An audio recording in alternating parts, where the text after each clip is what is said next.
नमस्कार दोस्तों।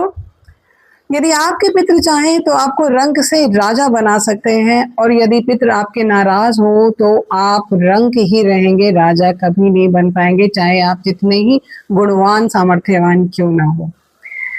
पितृदोष जरूरी नहीं है कि आपकी कुंडली में ही लिखा हो। पितृदोष के कई लक्षण होते हैं जिससे आप जान सकते हैं कि ये पितृदोष है।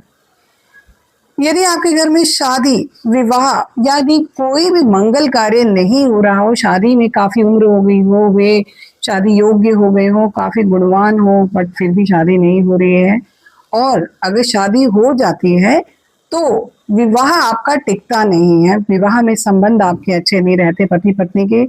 यदि विवाह में संबंध में आप समझौता कर लेते हैं तो आपको संतान का योग नहीं होता। संतान यदि होती है तो सम टाइम एबनॉर्मल चाइल्ड होती है।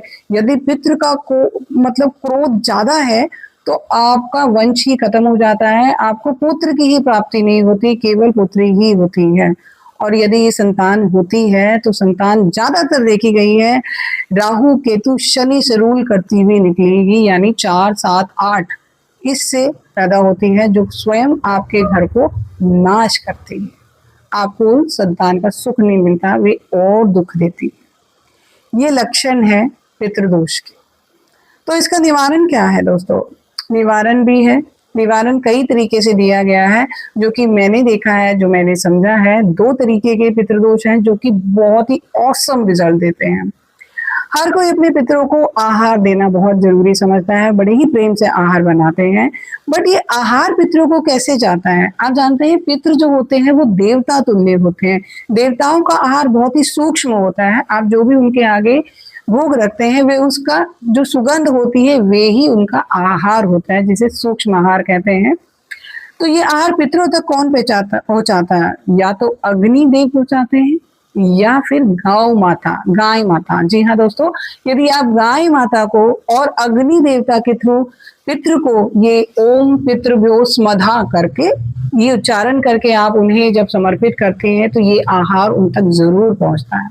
और दूसरा, जो भी आपके घर में पुरुष है जो कि घर खर्च उठाते हैं और वो विवाहित होने चाहिए, तो वो अपने वजन के अनुसार तुला दान करें, यानी गेहूं और गुड़ इन सबको पका के बना के आप गौशाला में इसे दान कीजिए। अमावस की पितृ पक्ष के अमावस के दिन आप इसे दान कीजिए, वो भी अपने इस दान का पुण्य सारा अपने पितरों को दीजिए।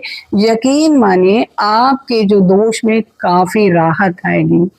ये जो दोष है ये एक बार नहीं, आप जो ये उपाय कर रहे हैं वो एक बार करने से नहीं रहता है, इसे आपको हर साल लगातार करना पड़ता है। यदि आप पितरों को और ज्यादा प्रसन्न करना चाह रहे हैं तो प्लीज हर अमावस पे आप ऐसा कीजिएगा। हर अमावस पे आप उनके लिए खीर बनाइए और गौ माता को दान कीजिए, गौ माता को खिला के उन्हें अर्पित कीजिए। आप चाहें तो ब्राह्मण को भी दे सकते हैं, ब्राह्मण जो है देवता तुल्य होते हैं और वे भी जो हविष है जो हमारे पितरों के लिए है ये वे उनके लिए प्रार्थना करके उन तक पहुंचा सकते हैं। तो दोस्तों ये कार्य अपने पितरों के लिए जरूर कीजिएगा, तर्पण कीजिएगा, जो भी आप समझते हैं, जो भी आपके बड़े बुजुर्ग बता रहे हैं वे जरूर कीजिए।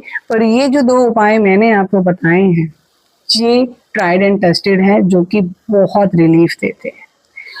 तो इस पितृपक्ष अपने पितरों को नाराज जाने मत दीजिएगा, उन्हें खुशी खुशी विदा कीजिएगा और उनका भी भर भर के आशीर्वाद दीजिएगा। राधे राधे।